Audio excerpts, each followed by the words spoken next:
আজকে সকালটা শুরু করলাম গরম গরম ফুলকো লুচি দিয়ে।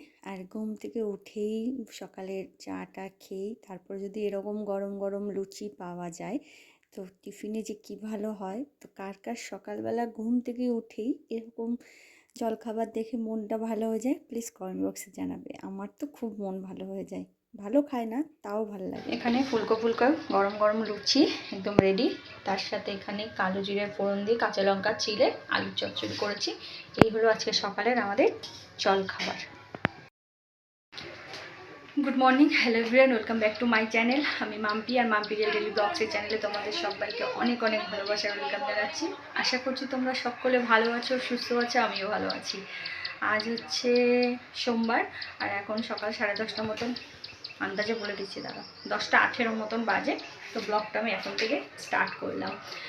কালকে আজকে সোমবার, হ্যাঁ কালকে রবিবার, কালকে সকালবেলা বাড়ি এসেছি। কালকে আর কোনো ব্লগ ভিডিও করিনি, কেননা সময় পাইনি একদমই। কাজের সাথে নিজেকে ব্যস্ত রাখতে গিয়ে ফোন ধরে ভিডিও করার সাথে সাথে কাজ কমপ্লিট করা যায় না। ঘর তো পুরো পাতানো ছিল, জামা কাপড় ধোয়া ছিল, রান্না ছিল, আর খুব মশার উৎপাত, তার সাথে বিরক্তিকর মশা।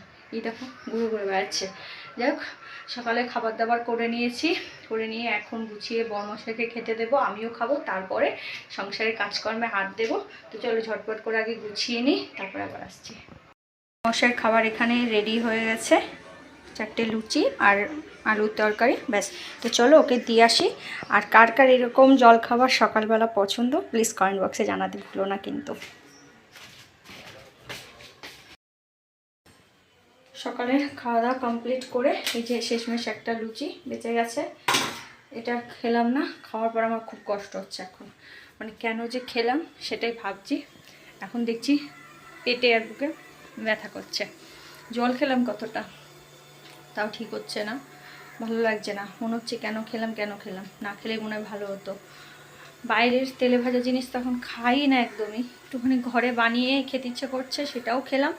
খাওয়ার পর দেখি এখন কষ্ট হচ্ছে। তোমাদের দাদা তাই বকবক করছে, হ্যাঁ তেলে ভাজা জিনিস শুধু খাবে, না খেয়ে কী করবো বলো। কি খাবো, সকালে এমনি খেতে ইচ্ছা করে না, তো আজকে একটু লুচি খেতে ইচ্ছা করছিল, লুচি বানালাম। খাওয়ার পর দেখে এখন পেটে আর বুকে ব্যথা শুরু হয়ে গেছে। জল খেলাম কতটা, তাও ঠিক হচ্ছে না। এদিকে রান্না বসাতে গিয়ে দেখলাম চালের ড্রামে নেই চাল, এখন আবার সেই বস্তা আমাকে খুলতে হবে। এখানে এখন চালের বস্তা, এই যে ড্রাম বের করে রেখেছি, চাল ফাল ঢালতে হবে। চালের বালতিতে চাল একদমই বাড়ন্ত ছিল, খেয়ালও করিনি।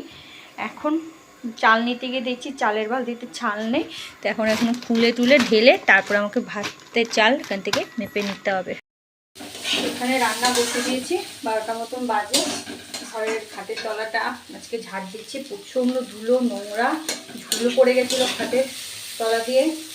তো ভাবলাম যখন সময় আছে, রান্নাটা আজকে বেশি কিছু ঝামেলাও নেই, তার জন্য ঝটপট করে ভাবলাম না আজকে খাটের তলাটা পরিষ্কার করে আজ করবো কাল করবো করে আর করাই হয় না, সময়ও দেওয়া হয় না। এদিকে যে রান্না বসিয়ে দিয়েছি, এদিকে আজকে 2 কড়াইতে রান্না করছি। এখানে আগে ডালটা হয়ে গেছে, এখানে ভাজাটা বসিয়ে দিয়েছি।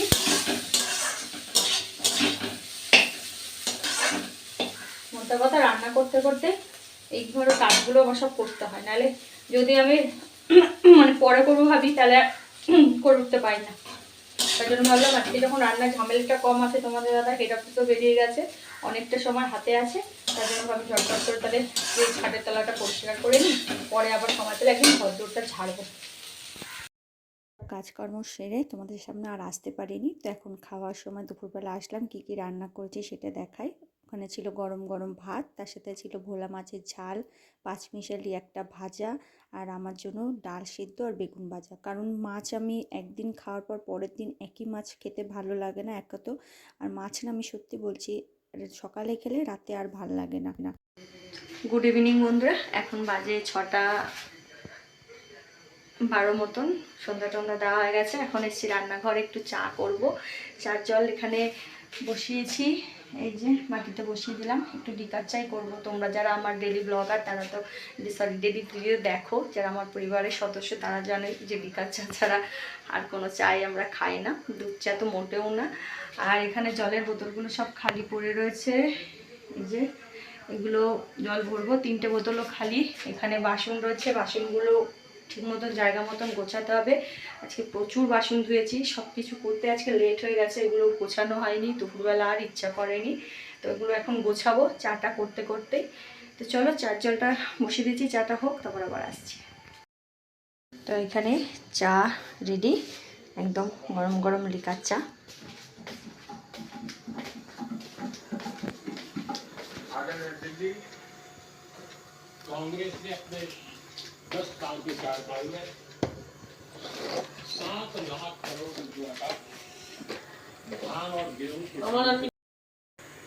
গুড মর্নিং সকলকে। আজকে হচ্ছে মঙ্গলবার। কালকে সন্ধ্যাবেলা চাটা খেয়ে উঠে আর ওইটুকু যে ভিডিও শ্যুট করেছি, তারপরে আর মনেও ছিল না, মনে থাকার থেকেও সেরকম কিছু করারও ছিল না। ভিডিও শ্যুট, রান্নাবান্নার কোনো ঝামেলা ছিল না, কিছুই ছিল না, তার জন্য আর ভিডিও শ্যুট করতে মনে নেই। তো ভাবলাম সকালবেলা ভাবছি যে ভিডিওটা তো শেষ করতে হবে, ছোট হয়ে গেছে অনেকটা ভিডিও, ওইটুকু ভিডিও দিয়ে ওয়াচ টাইম আসবে না। তার জন্য ভাবলাম চলো আজকে সকালবেলা একটু শ্যুট করি, আজকে দিনটা শ্যুট করে তারপরে দেবো। আজকে আর ভিডিও পোস্ট করতে পারবো না, মানে কালকে, মানে আজকে মঙ্গলবার, বুধবার দিন ভিডিও পোস্ট করতে হবে। যাই হোক, সকালবেলা আজকে ঘুম থেকে উঠতে অনেকটা লেট হয়ে গেছে, শরীরটা খুব একটা ভালো নেই।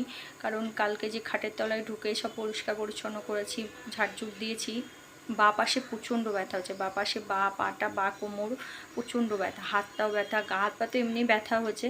এখন আর না এইসব কাজগুলো করতে পারি না, শরীর ভারী হওয়ার জন্য এইসব কাজ করতে গেলে আমার খুব কষ্ট হয়।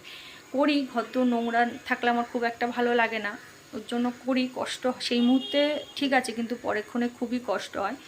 যাই হোক, শরীরটা খুব একটা ভালো না, লেট করে, অনেকটা লেট করে ঘুম থেকে উঠেছি, উঠে কোনো কাজকর্ম সেরকমভাবে করিনি, বিছানাটা গুছিয়ে নিয়ে চা খেয়ে এতক্ষণ বসেছিলাম। তোমাদের দাদা আর কি বেরোলো, একটু বাজারে যাবে বললো, তো ওকে একটু ছাতু মুড়ি দিয়ে দিলাম, খেয়ে দেও বেরোলো। আমি এখনও খাইনি, কিছুটা ভাত আছে। কালকে রাত্রিবেলা হঠাৎ করে তোমাদের দাদা বললো রুটি খাবে, ওর জন্য রুটিও নিয়ে এসছে। আমি আর করিনি, আমার শরীরটা খুব একটা ভালো ছিল না বলে ঘরে আর করিনি, ও কিনেই নিয়ে এসেছিলো রুটিটা। তারপরে রুটি খেয়েছে, আমি ভাত খেয়েছি, কিছুটা ভাত রয়েছে, তো ভাবলাম সেটা আমি পেঁয়াজ লঙ্কা দিয়ে ভেজে খেয়ে নেব। এখনও সেরকমভাবে খিদা পাইনি, ওর জন্যই। আর বাইরের ওয়েদারটা খুবই খারাপ, সকাল থেকে তো একদমই মেঘলা ছিল, এখন একটু পরিষ্কার হয়েছে। মানে 2 দিন যাবৎ কী রোদ, আবার আজকে দেখছি একদম মেঘলা মেঘলা ওয়েদার, মনে হচ্ছে যেন বৃষ্টি হবে এরকম ওয়েদার করছে। যাই হোক, দেখা যাক কী বাজার আনে না আনে তোমাদের দাদা, কি মাছ আনে। বাজার তো আনবে না, সবজি বাজার তো আমার ঘরে আছেই, সেদিন করে এনেছি। মাছ আনবে বললো, এখন কী মাছ আনবে সেই বুঝে আমি রান্নাবান্নার তোড়জোড় করবো। ভাবছি ও যতক্ষণ না আসে ততক্ষণে ঘরে কাজকর্ম আছে, জামা কাপড় আছে, সেগুলো ধুয়ে টুয়ে গুছিয়ে নিই, তারপরে ও আসুক, তারপরে রান্নাবান্নায় হাত দেবো। তো চলো ঘরের কাজগুলোকে সেরে নিই, তারপরে আবার আসছি।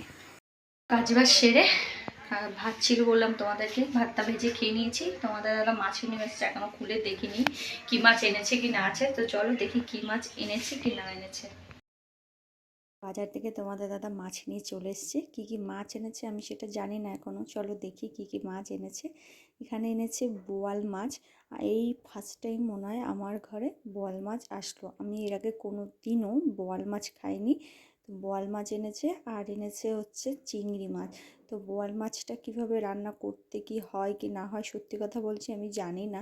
তো পরে ঠিক আছে মার কাছ থেকে জেনে নেব, না হলে কারো কাছ থেকে জেনে নিয়ে আর কি রান্না করব। আমারটাই ঘরে এই প্রথম বোয়াল মাছ আসলো। তোমাদের দাদাকে বলেছিলাম যে বড় একটা মাছ আনতে, আর যে কোনো চিংড়ি মাছ নিয়ে আসতে, তো তার জন্যই ও বোয়াল মাছ নিয়ে এসছে আর চিংড়ি মাছ। তো এদিকে মাছ ফাছ ধুয়ে লবণ হলুদ মাখিয়ে রেখে দিয়েছি, দিয়ে সবজি টবজি যা যা রান্না মানে করতে হবে সব কেটে কুটে গুছিয়ে নিলাম। এখন শুধু রান্না বসানোর পালা। কড়াই বসিয়ে দিয়ে একটা ভাজা মশলা, ধনে জিরে আর শুকনো লঙ্কা গোলমরিচ এই দিয়ে একটা ভাজা মশলা আমি বানিয়ে রেখে দিই। আর এই মশলাটা না সব তরকারিতে দিলে বেশ একটা সুন্দর স্বাদও হয়, আর গন্ধটা ফ্লেভারটা সত্যি দারুণ আসে। তো ভাজা মশলাটা রেখে দিয়ে তারপরে কড়াইতে তেল দিয়ে আলু, তারপরে তোমার এগুলো আমি ভেজে নিয়ে তুলে নিয়েছি। চিংড়ি মাছ এগুলো তোমাদের সাথে শেয়ার করলাম না, ভাজাভুজি কি শেয়ার করবো বলো। তো তরকারিটা মানে এঁচোড় চিংড়িটা আমি কিভাবে বানাচ্ছি সেটাই তোমাদের সাথে ভাবলাম চলো একটু শেয়ার করি। কড়াইতে ভালো করে তেল গরম করে একটুখানি চিনি প্রথমে দিয়ে ক্যারামেল করে নিলাম, দিয়ে একটু জিরে ফোড়ন দিলাম, আর মানে ভাবছি যে পুরোটাই তোমাদের সাথে আজকে শেয়ার করব, মানে অনুষ্ঠান বাড়ির মতন করে যেভাবে এঁচোড় চিংড়ি রান্না করা হয় সেভাবেই তোমাদের সাথে শেয়ার করব। তো পেঁয়াজটা ভালো করে এবার ভেজে নিচ্ছি, কুচানো পেঁয়াজ ভালো করে এটাকে লাল লাল করে, আর কুচিয়ে একদম জিরি করে, কিন্তু যাতে তাড়াতাড়ি পেঁয়াজটা নরম না হয়ে যায়, নাহলে নরম না হলে না খোসাটে লাগে। তো তার জন্য ভালো করে পেঁয়াজটাকে এখন ভেজে নেব লাল লাল করে একদম, তারপরে মশলাপাতি যা দেওয়ার তাই দেব। আর ওইদিকে আমার বাঁধাকপিও তো সেদ্ধ বসিয়ে দিয়েছিলাম, বাঁধাকপিটাও সেদ্ধ হয়ে গেছে। তো তারপরে ভাবলাম চলো এই কড়াইতে এই পাশের গ্যাসটাতে আর কি রান্না বসায়। ওইদিকে ঘরের কাজকর্ম মোটামুটি সব কমপ্লিট করে নিয়েছি, শুধু রান্নার দিকটা এখন দাঁড়িয়ে রান্না করলে আর কি হয়। তো পেঁয়াজ সেদিকে ভাজা হয়ে গেছে লাল লাল করে, এখন যে মশলাটা আদা রসুন টমেটো জিরে লঙ্কা ধনে সব একসাথে পেস্ট করে রেখেছিলাম, সেগুলো ভালো করে এখন মশলার সাথে একটুখানি কষিয়ে নেব। আরও গুঁড়ো মশলা আছে, ঘরোয়া যে গুঁড়ো মশলা আছে সেগুলোও দেব হচ্ছে হলুদ গুঁড়ো, তারপরে দেব হচ্ছে, প্রথমে দিয়েছি হলুদ গুঁড়ো পরিমাণ মতন যতটা আর কি লাগে, সেগুলো তো আর তোমাদেরকে বললাম না, মানে নিজেদের আন্দাজ মতো নিজেরা দেবে। তারপরে দেব হচ্ছে লবণ, কাশ্মীরি লঙ্কার গুঁড়ো, এই হলো গুঁড়ো মশলা, ব্যাস, এছাড়া আর কিছুই দিতে হবে না। আর নামানোর সময় একটুখানি যা দেওয়া দেবো, ব্যাস, এই দিয়ে ভালো করে মশলাটাকে কষিয়ে নেব একদম, যতক্ষণ না জল মানে মশলা থেকে তেল ছাড়ছে ততক্ষণ ধরে তো কষাই হতে হবে। আর মশলা যত কষাবে, যত তেল বেরোবে মশলা থেকে, তত খেতে ভালো হবে। অনেকে দেখি কি করে, মশলা দিয়ে একটুখানি জল দিয়ে কষিয়ে সবজি দিয়ে দেয়। আমি কি করি, একটু বেশি করেই জল দিয়ে ভালো করে মশলাটাকে অনেকক্ষণ ধরে মিনিমাম 7-8 মিনিট তো হবেই কষিয়ে তারপরে তেল বেরোবে, ভালো করে গ্যাসটাকে আস্তে দিয়ে ভালো করে তেল বের করে তারপরে সবজি দিয়ে আবার কষাবো। তো এখানে আমি চিংড়ি মাছ এঁচোড় আলু যে ভেজে রেখেছিলাম আগে, সেটাকে ভালো করে দিয়ে গ্যাসটাকে একদম আস্তে করে দিয়ে ভালো করে আবার কষিয়ে নিচ্ছি, মিনিমাম 5-6 মিনিট ভালো করে কষিয়ে নিয়ে এখন এটাকে একটু ঢেকে দেব, ঢেকে দিয়ে তারপর আরও কিছুক্ষণ এভাবে হতে দেব। যত মশলা দিয়ে সবজি কষানো হবে না, তত দেখবে খেতে একদম অন্যরকম একটা টেস্ট লাগে তরকারি। তো যাই হোক, এটাকে ঢেকে দিলাম 5-7 মিনিটের জন্য, একদম গ্যাস আস্তে দিয়ে ভালো করে ঢেকে দিয়ে আমি এখন জল একটু দিয়ে দেবো। এই যে দেখো কি সুন্দর কষানো হয়েছে না, তার একদম কষানোর চোটেই আলু আর এঁচোড় কিন্তু একদম গলে গেছে, দেখতেই পাচ্ছ, দেখে অনেকটা বোঝাই যাচ্ছে এঁচোড়ের এগুলো বেরিয়ে ছেড়ে গেছে। যাই হোক, এবার জল দিয়ে দিলাম পরিমাণ মতন, একদম কমই জল দিলাম, এক কারি জল দিলে তরকারির স্বাদ যায় নষ্ট হয়ে, যতটা জলের প্রয়োজন ততটাই জল দিলাম। জল দিয়ে এখন এটাকে ঢেকে দেব, বেশ গ্যাসটা একটু হাই ফ্লেমে করে ঢেকে দিলে একদম টকবক করে ফুটবে। আর কড়াইটা আমার নাড়তে দেখো হয়ে গেছিলো, তো ঢেকে দিয়েছিলাম বেশ খানিকের জন্য। এবার এদিকে দেখো একদম টকবক করে ঝোলটা ফুটছে। আর এখন আমি গরম মশলা দেব, পরিমাণ মতন স্বাদ মতন গরম মশলা দেব হচ্ছে ওই যে আমি ভাজা মশলাটা বানিয়ে রেখেছিলাম, সেই ভাজা মশলাটা দেব। ওই মশলাটা যে কোনো তরকারিতে দিয়ে দেখবে খুবই স্বাদ লাগে আর খুবই টেস্টি লাগে একদম। তো ওইটা দিয়ে গ্যাসটাকে এখন আর কিছুক্ষণের জন্য বন্ধ করে দিলাম, দিয়ে তারপরে ঢাকা চাপা দিয়ে রেখে দেবো, যাতে ফ্লেভারটা বাইরে না বেরিয়ে যায়, সবজির ভেতরে সবজির মধ্যেই ঢুকে থাকে। তো চলো আমি এখন ঢেকে দিই, তারপরে ফাইনাল লুকটা তোমাদেরকে দেখাচ্ছি। এই হচ্ছে আমার তরকারির ফাইনাল লুক। এটা রাতের জন্য, এটা দুপুরের জন্য, আর এটা শ্বশুরমশাইয়ের জন্য একটু পাঠিয়ে দিলাম অল্প করেই। শ্বশুরমশাই আমার হাতে রান্না খেতে ভালোবাসে, তার জন্য ভালোবেসে আর কি শ্বশুরমশাইয়ের জন্যই পাঠালাম। তো স্নান টান সেরে ঝটপট করে খেতে বসে গেছি, প্রচণ্ড খিদা পেয়েছিল। তোমাদের দাদা এখনও স্নান করে বেরোতে পারিনি, আর মাথাটা ভেবেছিলাম একটু শ্যাম্পু করব, কিন্তু করতে পারিনি, বাইরে যা ওয়েদারে থেকে আর মন চায়নি স্নান মানে শ্যাম্পু করতে, স্নান করতে বলছি কারণ মাথা খারাপ হয়ে গেছে, স্নান তো করি, শ্যাম্পু করতে মনে নেই। তো আমি এখানে খাবার দাবার নিয়ে থালা নিয়ে বসে গেছি, তোমাদেরকে চলো একবার দেখিয়ে দিই দুপুর আজকে কী কী রান্না করেছি। এখানে আছে গরম গরম ভাত, একদম এইমাত্র সবেমাত্র নামিয়ে নিয়ে আসলাম, ধোয়া উঠছে এখনও। এখানে আছে বাঁধাকপি, এটা নিরামিষই করেছি, ভেবেছিলাম মাছের মাথা আনবে, বড় মাছ যেহেতু আনতে বলেছিলাম মাছের মাথা আনবে, সেটা দিয়েই করব, কিন্তু আনিনি, তোমরা তো দেখলেই বোয়াল মাছ এনেছে, তার জন্য নিরামিষ। আর এখানে আছে এঁচোড় চিংড়ি, এটা আজকে স্পেশাল একদম।